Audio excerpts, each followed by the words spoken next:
بسم اللہ الرحمن الرحیم۔ ناظرین، T F T news studio سے میں ہوں مبشر میر، ایک خصوصی پروگرام کے ساتھ جو ملک کی اس وقت اکنامک پوزیشن ہے بہت زیادہ الارمنگ، اور اس کے ساتھ ساتھ پولیٹیکل انسٹیبلٹی، دونوں طرف انسٹیبلٹی جو ہے وہ اپنے پورے عروج پر ہمیں نظر آ رہی ہے کہ ایک طرف جو ہے وہ اکنامک کرائسس اتنا بڑا ہے کہ ہم جو ڈالر کی ایکسچینج ریٹ جو ہے اس کو ہم دیکھ رہے ہیں کہ کل جو کچھ ہوا پھر آج ہوا پھر آئندہ بھی ایسا نظر آ رہا ہے، اور یہ بھی جو ہے کہ وہ گورنمنٹ نے اپنا فیلئر جو ہے وہ انڈائریکٹلی تسلیم کرتے ہوئے اسٹیٹ بینک نے اپنی کیپ ہٹائی، اور اس کے بعد یہ شو کرنے کے لیے کہ یہ ہم نہیں کر رہے بلکہ یہ ایک ڈیلیبریٹلی جو ہے وہ کرائم ہے آئی تھنک، کہ گورنمنٹ نے اپنی جو اسٹیٹ ریٹ ہوتی ہے اس کو ہٹاتے ہوئے اس کو اتنا زیادہ وہ انکریز ہوا کہ لوگ جو ہیں جو کاروباری لوگ ہوں یا ڈومیسٹکلی ہر ایک کے لیے جو ہے وہ چیزیں جو ہے حیران کن، اور اسٹیٹ بینک بھی جیسے کہ وہ ذمہ داری نہ لیتے ہوئے سائیڈ لائن ہونا، یہ ایک سمجھ لیں کہ میں سمجھتا ہوں کہ قومی طور پر مجرمانہ غفلت جو ہے اس کو شمار کرنا چاہیے کہ اس طرح کبھی کسی ملک میں نہیں ہوتا کہ جو ریاست کا اہم ترین جو اکنامک ایڈوائزر ہے وہ اس طرح کے جو ہے نا ایک ایکشن میں ملوث ہو، اور وہ ایک کھلی چھوٹ دے دے کہ جتنا مرضی جو ہے یہ اپنی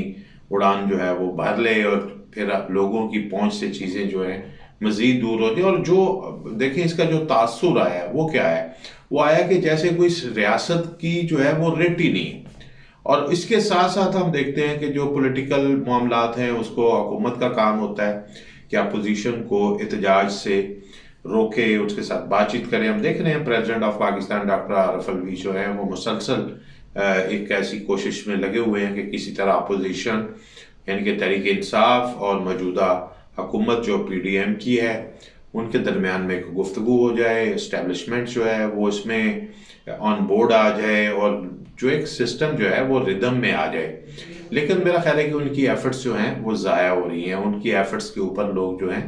جو حکومت میں لوگ ہیں وہ ان کو رسپانس ٹھیک نہیں دے رہے، اور بہت وہ انہوں نے اس کا اظہار بھی کر دیا ہے کہ انہوں نے تحریک انصاف کے جو چیئرمین ہیں ان کا عمران خان صاحب، ان کے ساتھ بات چیت مسلسل کر کے ان کو اس بات پہ قائل بھی کیا ہوا ہے کہ وہ مذاکرات کریں، لیکن دوسری سائڈ جو گورنمنٹ سائڈ ہے وہ اس پہ ایگری نہیں۔ تو اس کا آج کی جو نیوز ہے ہمارے سامنے وہ یہ بھی ہے کہ گورنمنٹ نے جو ریزائنز جو مختلف پارٹس میں جو ہیں تحریک انصاف کے ایم این ایز کے ایکسیپٹ کروائے تھے اپنے اسپیکر راجہ ریاض کے حوالے سے، انہوں نے ایک پولیٹیکل موو کرتے ہوئے اس کو کیا ہے۔ اب وہ جتنے بھی ریزائن ہیں سب میں اکٹھا الیکشن کرنے کی بجائے ایک 33 جو سیٹیں ہیں اس کے اوپر الیکشن اناؤنس کروایا ہے، جبکہ اس کے ساتھ ہی ہم دیکھ رہے ہیں کہ جو پنجاب حکومت ہے اس میں کیبنٹ بھی بن گئی ہے، اس پہ اعتراضات بھی آ رہے ہیں نگران وزیر اعلیٰ کے اوپر، اور لیکن الیکشن کی ڈیٹس جو ہیں وہ دونوں صوبوں میں اناؤنس نہیں ہو رہی۔ تو اس کا بہت واضح سا نظر آ رہا ہے کہ ایک تو چیز یہ ہے کہ یہ جو اتنا بڑا اکنامک کرائسس بن گیا ہے، اور اس میں وزیر خزانہ نے بھی اپنی کوئی ایک طرح کی بے بسی کا ہی اظہار کیا ہے، اور اس جو سچویشن کریٹ ہو گئی ہے اس میں لگتا ہے کہ حکومت بھی دل سے یہ چاہتی ہے کہ یہ کرائسس اتنا زیادہ ہائی لائٹ ہو جائے کہ الیکشن جو ہیں وہ جلدی کرانے کی نوبت نہ آئے، بلکہ الیکشن کو اسی بہانے پوسٹ پون کیا جا سکے اور ایک سال جو ہے اسی طرح گزارا جا سکے۔ تو لہٰذا یہ ایک میرا خیال ہے جو ایک ٹسل بٹوین تحریک انصاف اور وفاقی حکومت جو مسلم لیگ نون یا پیپلز پارٹی یا فضل الرحمان گروپ کے درمیان پیدا ہوئی ہے، یہ ہمیں اور انکریز ہوتی ہوئی نظر آ رہی ہے، اور اس کے ساتھ یہ بھی نظر آ رہا ہے کہ جو ایک متوقع طور پر کہا جا رہا ہے کہ عمران خان کو گرفتار کیا جائے گا، یا مزید تحریک انصاف کے قائدین جو ہیں ان کو گرفتار کیا جائے گا۔ تو اس کا مطلب ہے کہ جو موجودہ وفاقی حکومت ہے وہ چاہتی ہے کہ تحریک انصاف کی قیادت کو زیادہ سے زیادہ ٹف ٹائم دیا جائے، انہیں بیہائنڈ دا بارز جو ہے وہ کیا جائے، اور اس پارٹی کو کافی حد تک کمزور کیا جائے، اور اگر یہ کمزور ہو جائے تو پھر الیکشن کی طرف جایا جائے، کیونکہ اس صورتحال میں الیکشن میں موجودہ حکومتی جو اتحاد ہے اس کا جیتنا بہت مشکل نظر آ رہا ہے. اگرچہ مریم نواز بھی جو ہیں وہ پاکستان پہنچ رہی ہیں, ان کو ایک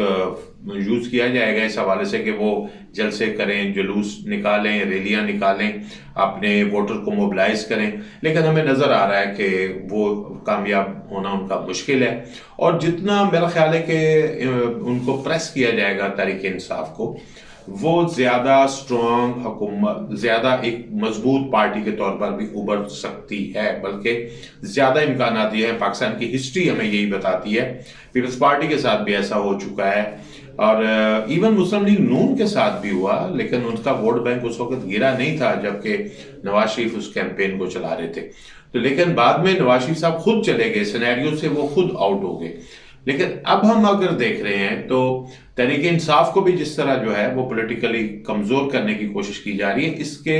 اثرات جو ہیں وہ برعکس ہوں گے. تحریک انصاف کا جو ووٹر ہے وہ مزید جو ہے وہ میرا خیال ہے کہ اس کا ساتھ دینے کو تیار ہو جائے گا. اور سب سے بڑی جو تحریک انصاف کے پاس ایک سٹرونگ ایک اس کا ایریا ہے وہ اس کا اوورسیز سپورٹر ہے. اوورسیز سپورٹر جو ہے اس کے اوپر بڑا ریئیکشن کر سکتا ہے. ابھی ہم نے دیکھا کہ ریمیٹنس بھی بہت کم ہوئی ہیں, ان کے اندر ایک اینگر ہے کہ وہ جو سچویشن وہ فورسین کر رہے تھے کہ پاکستان جو ہے وہ ایک بہتری کی طرف جائے گا, ان کے مطابق وہ چیزیں جو ہیں وہ نہیں ہوئی, تو ان کی دلچسپی کم ہوئی ہے, پلس ان کی جو ایک ریمیٹنس بھیجنے کا ان کی جو ایک ردم تھا وہ بھی بریک ہو چکا ہے. اور یہ اس کو جو ہے وہ اور موجودہ سیٹ اپ جو ہے وہ اوورسیز پاکستانیوں کو وہ ٹرسٹ لیول نہیں دے پائے, اور مسلسل جو ہے وہ گراوٹ جو ہے وہ چل رہی ہے. اس کے ساتھ ہم یہ بھی دیکھ رہے ہیں کہ جو ڈیفرنٹ طریقے سے موجودہ حکومت کے وزیر خزانہ اکنامک ریوائول کی بات کر رہے ہیں. جیسے سیلاب کے حوالے سے سوئٹزرلینڈ میں ایک ڈونر کانفرنس ہوئی,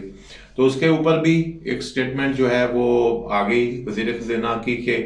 اس میں 90% جو ہیں وہ آلموسٹ منصوبوں کے اوپر لونز ہیں, تو ایک مطلب ہے کہ ایک اور لونز کا سلسلہ جو ہے وہ ہو سکتا ہے. پھر اس کے بعد ریلوے کا ہم نے دیکھا ہے کہ وہاں پہ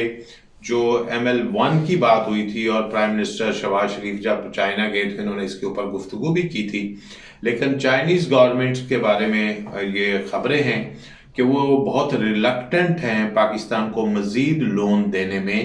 کیونکہ وہ تقریباً $7 ارب کا پروجیکٹ ہے, اور اگر اوور آل ریلوے کی ری ویمپنگ کا کام ہو تو $10 ارب کی وہ ایک لون ہے.